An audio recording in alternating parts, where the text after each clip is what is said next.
Hello दोस्तों, नमस्कार। तो दोस्तों कैसे हैं आप लोग। दोस्तों आज की वीडियो में आपका हार्दिक स्वागत है। दोस्तों आज की वीडियो में हमने मध्यकालीन भारत के महत्वपूर्ण प्रश्न अपनी इस वीडियो में रखे हैं, जो 25 क्वेश्चन है और बहुत ज़्यादा इंपॉर्टेंट है और कई बार एग्जाम में पूछे भी आ चुके हैं। दोस्तों आज की वीडियो शुरू करते हैं।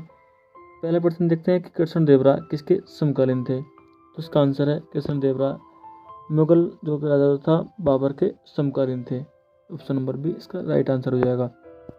प्रश्न नंबर 2 है, विजयनगर के मध्यकालीन नगर को आजकल क्या कहते हैं। तो विजयनगर के मध्यकालीन नगर को आजकल क्या कहते हैं। तो इसे आजकल हम्पी के नाम से जाना जाता है।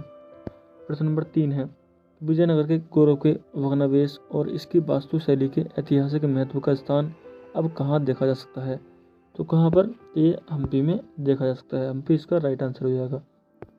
प्रश्न नंबर 4 देखते हैं कि हम्पी, तिरुवनमते, चिदम्बरम, श्रीरंगम, तिरुपति आदि में मंदिरों के सामने की ओर बने हुए राय गोपुरम का निर्माता कौन था। तो इन सब का निर्माता कौन था। तो वो था कृष्णदेव राय राजा इन सब का निर्माता था। उसके बाद देखते हैं प्रश्न नंबर 5, तालीकोटा की प्रसिद्ध लड़ाई कब हुई थी। तालीकोटा की प्रसिद्ध लड़ाई कब हुई थी। तो ये 1565 ईस्वी में तालीकोटा की प्रसिद्ध लड़ाई हुई थी। ऑप्शन नंबर ए इसका राइट आंसर हो जाएगा। प्रश्न नंबर 6 देखते हैं कि मरमर विधि से गोल गुंबज का निर्माण किस शासक द्वारा किया गया था। तो मरमर विधि से गोल गुंबज का यानी कि गोल गुंबज का निर्माण करा गया ना, तो वो कुतुबुद्दीन ऐबक ने इसका निर्माण कराया था। वो किससे, मरमर विधि से। उसके बाद देखते हैं प्रश्न नंबर 7, किसने बीजापुर में स्थित गोल गुंबज का निर्माण किया, जो विश्व का दूसरा सबसे बड़ा गुंबज है, जो अपनी मरमर श्रावी गैलरी के लिए प्रसिद्ध है। तो उससे ये किसने करा, ये मोहम्मद आदिल शाह ने, यानी कि विश्व का दूसरा सबसे बड़ा गुंबज है ये सेकंड गोल गुंबज है। उसके बाद देखते हैं प्रश्न नंबर 8, गोल गुंबज कहाँ पर है। तो गोल गुंबज कहाँ पर है, ये गोल गुंबज बीजापुर में है। उसके बाद देखते हैं प्रश्न नंबर 9, निम्नलिखित में से उस शासक का नाम क्या है जिसने विजय स्तंभ का निर्माण कराया था। तो विजय स्तंभ का निर्माण किसने कराया था, ये ऑप्शन नंबर है इसका राइट आंसर हो जाएगा। विजय कुंभ यानी कि विजय स्तंभ का निर्माण जो कराया था वो राणा कुंभा ने कराया था। उसके बाद देखते हैं प्रश्न नंबर 10, कि चित्तौड़ का कीर्ति स्तंभ किसने बनवाया था। चित्तौड़ का कीर्ति स्तंभ ये बनवाया था राणा कुंभा ने भी एक कीर्ति स्तंभ बनवाया था। कहाँ पर, चित्तौड़ में। प्रश्न नंबर 11 देखते हैं, निम्नलिखित में से किसने बीदर में मदरसे का निर्माण कराया था। तो बीदर में मदरसे का निर्माण किसने कराया था, ये कराया था महमूद गवाह ने बीदर में मदरसे का निर्माण कराया था। प्रश्न नंबर 12 देखते हैं कि बहमनी राजाओं की राजधानी थी। तो बहमनी राजाओं की राजधानी क्या थी, तो ये थी गुलबर्गा, बहमनी राजाओं की राजधानी थी। ऑप्शन नंबर ए इसका राइट आंसर हो जाएगा। प्रश्न नंबर 13 देखते हैं कि बहमनी राज्य का संस्थापक कौन था। दोस्तों बहमनी राज्य का संस्थापक कौन था, तो ये था अलाउद्दीन बहमन शाह। अलाउद्दीन बहमन शाह यानी कि जफर खान, ये बहमनी राज्य का संस्थापक था।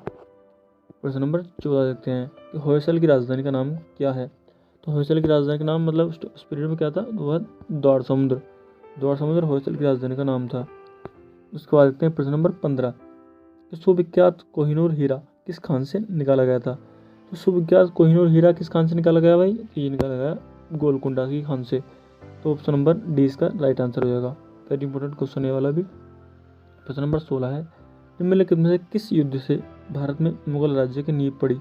वेरी इंपॉर्टेंट क्वेश्चन है ये, किस युद्ध के बाद से भारत में मुगल राज्य की नींव पड़ी। तो पानीपत के प्रथम युद्ध से भारत में मुगल राज्य की नींव पड़ी। दोस्तों इसका जवाब आपको कमेंट में देना है कि पानीपत का प्रथम युद्ध किस किस के बीच हुआ और इसमें कौन जीता। उसके बाद देखते हैं प्रश्न नंबर 17, दिल्ली में मुगल साम्राज्य की नींव निम्नलिखित में से किस लड़ाई के परिणाम स्वरूप पड़ी। दिल्ली में जो मुगल साम्राज्य स्टार्ट हुआ तो किस लड़ाई के बाद हुआ, यानी कि पानीपत की प्रथम लड़ाई के बाद। उसके बाद देखते हैं प्रश्न नंबर 18, किस मुगल शासक ने भारत की वनस्पतियों और प्राणी जगत, ऋतु और फलों का विशद विवरण अपनी दैनंदिन डायरी में दिया है।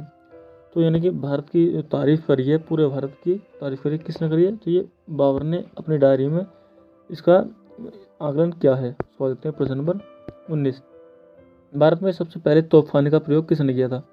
भारत में सबसे पहले तोपखाने का प्रयोग बाबर ने किया था। ऑप्शन नंबर डी इसका राइट आंसर हो जाएगा। प्रश्न नंबर 20, खानवा के युद्ध में बाबर द्वारा पराजित किया जाने वाला राजपूत राणा कौन था। तो राजपूत राजा कौन था, तो ये था राणा सांगा। खानवा के युद्ध में बाबर ने राणा सांगा को पराजित किया था। उसके बाद देखते हैं प्रश्न नंबर 21, बाबर की मृत्यु कहाँ हुई थी। तो बाबर की मृत्यु कहाँ पर हुई, ये आगरा में बाबर की मृत्यु हुई थी। Option number A right answer हो जाएगा। प्रश्न नंबर 22, हुमायूं नामा की रचना किसने की? तो हुमायूं नामा की रचना किसने की है? ये ऑप्शन नंबर डी इसका राइट आंसर हो जाएगा। गुलबदन बेगम ने हुमायूं नामा की रचना की है। कई बार एग्जाम में पूछा भी जा सका है, ये मोस्ट इंपोर्टेंट क्वेश्चन है वाला। उसको देखते हैं प्रश्न नंबर 23, दिल्ली में पुराना किला का निर्माण किस शासक के शासनकाल में हुआ था?